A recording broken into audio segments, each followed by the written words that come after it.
mina olen Eliise. Mina olen Airiin. Mina olen Brita. Seiklusmaa TV-st. Ja Seiklusmaa TV on selline asi, mida mulle väga meeldib teha. Seiklusmaa TV on minu magamata ööd ja mu kirg. Mind tõmbab käima Seiklusmaa TV tegemise juures see, et ma saan teha asju koos oma ägedate sõpradega. ma saan teha seda koos inimestega, keda ma armastan. Ma saan tegeleda asjaga, mis mulle tõeliselt meeldib. Ehk siis produtseerimisega, monteerimisega. Ja ma saan tutvustada oma kodukohta inimestele, kes ei ela siin.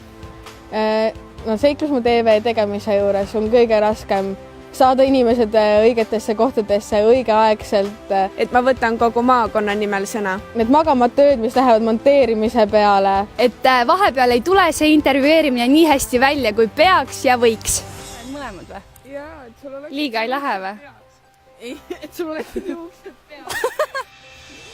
Seiklusmaa TV on mulle näidanud seda, et Ida-Virumaal on nii palju võimalusi teha seda, mida just mina tahan teha. Ma hoolin oma maakonnast palju rohkem kui varem. Ma tean tõesti, et siin on palju võimalusi igasuguste asjadega tegeleda ja see on kindlasti väga seikluslik koht.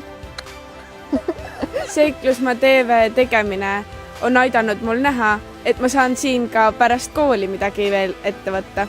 See, et Seiklusmaa TV on nomineeritud aasta ettevõtte konkursile, annab mulle meeletult inspiratsiooni, et tegeleda edasi sellega, mis me Seiklusmaa TV-na teeme. Aasta ettevõtte konkurss aitab meil mõista, mida me hästi teeme ja saada selle eest kiita. Keegi järelikult ikka esitas meid sinna.